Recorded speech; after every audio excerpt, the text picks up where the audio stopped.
কিয়ামতের ময়দানে আল্লাহ বলবেন, ও ফেরেশতা যাও, এই আমলটা তোমার কাছে দিয়ে দিলাম, নামাজের আমল আমার বান্দাকে দিয়ে দাও, হজের আমল আমার বান্দাকে দিয়ে দাও, যাকাতের আমল আমার বান্দাকে দিয়ে দাও, নফল ইবাদতের আমল আমার বান্দাকে দিয়ে দাও রে ফেরেশতা।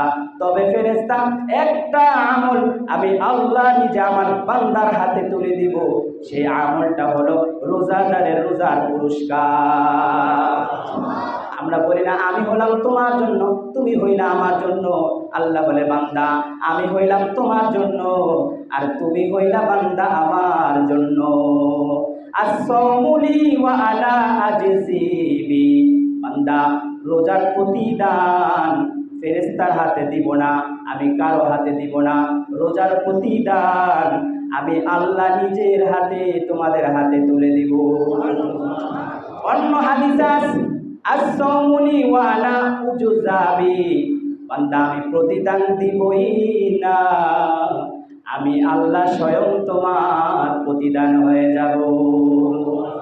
আমল সে बनती है जन्नत भी जहन्नम, আমল से बनती है जन्नत भी जहन्नम, ये खाक फितरत में ना नूरी है ना नारी, ये खाक फितरत में ना नारी है ना नूरी। অর্ধ জাহানের খলিফা হযরত ওমর রাদিয়াল্লাহু তাআলা আনহু ঈদের আগের দিন ঘরের মধ্যে প্রবেশ করেছে। বিবি ডাক দিয়া বলেন, ও স্বামী আমার, আপনার ঈদের মার্কেট দরকার নাই, আমারও দরকার নাই, তবে আমাদের ছোট্ট ছোট্ট সন্তানগুলো আগামীকাল ঈদ, ঈদে তাদেরকে আমরা কি মার্কেট করে দিব, টাকা নাই পয়সা নাই, এক মাসের অগ্রিম বেতনটা নেন, তাহলে আমরা আমাদের বাচ্চাগুলোকে কিছু কিনে দিতে পারবো। হযরত খলিফাতুল মুসলিমিন ওমর রাদিয়াল্লাহু তাআলা আনহু চিঠি লিখলেন অর্থমন্ত্রী বরাবর। অর্থমন্ত্রী ছিল আবু উবাইদা ইবনুল জাররাহ রাদিয়াল্লাহু তাআলা আনহু। চিঠি লিখলেন, ও আবু উবাইদা, অর্থমন্ত্রী সাহেব, আমি খলিফাতুল মুসলিমিন ওমর বলতেছি, আগামী এক মাসের বেতনটা কি দেওয়া যায়? আমার ঘরে কোনো কেনাকাটার কিছু নাই, দেখো, চিন্তা করে দেখো, বিবেচনা করে দেখো, আগামী এক মাসের বেতনটা দেওয়া যায় কিনা। আবু উবাইদা ইবনুল জাররাহ চিঠি পাওয়ার পর কান্না শুরু করে দিলেন, বলতেছে, আল্লাহ, আপনি এমন একজন খলিফা নির্বাচন করেছেন যিনি আমার থেকে জোরপূর্বক কোনো কিছু চায় নাই, চিঠির মাধ্যমে চাইতেছে, আমার ইচ্ছাটা পোষণ চাইতেছে, আল্লাহ খলিফার হায়াত আপনি বৃদ্ধি করিয়া দেন।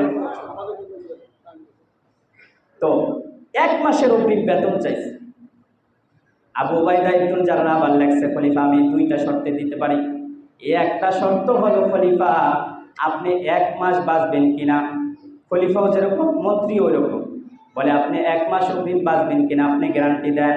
আবার এই জনগণ আপনাকে এক মাস খলিফা হিসাবে মেনে নেবে কিনা, আপনি গ্যারান্টি দেন। যদি দিতে পারেন আমি আপনাকে এক মাসের অগ্রিম বেতন দিয়ে দিব। চিঠিটা আবার ওমরের কাছে চলে এলো।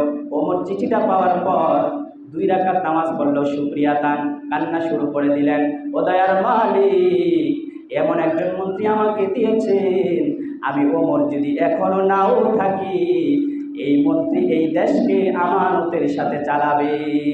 যে মন্ত্রী আমার ওমরের কথা শোনে না, শুধু আল্লাহ আপনার কথাই শোনে। সুবহানাল্লাহ বলে। এজন্য আমাদের নিজেদের জন্য আল্লাহর কাছে ক্ষমা চাইব, এবং আমাদের যারা আত্মীয় স্বজন কবরে শায়িত আছে, তারা আমার আপনার দিকে তাকিয়ে আছে, তাদের জন্য আমরা প্রাণ ভরে দোয়া করব। কি দোয়া করব? আল্লাহ, আপনি তাদেরকে মাহে রমজানে যেভাবে ক্ষমা করে দিয়েছেন, মাহে রমজানের পর আপনি তাদেরকে এইভাবে চিরতরে ক্ষমা করে দেন। করতে পারবো না ইনশাআল্লাহ? আল্লাহ খুশি হয়ে আমার আপনার দোয়ার আধিক্যতার কারণে, অধিক হওয়ার কারণে মাফ করেও দিতে পারেন।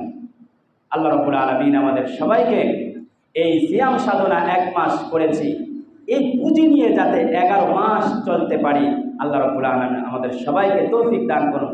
সবাই বলি আমিন, সুম্মা আমিন।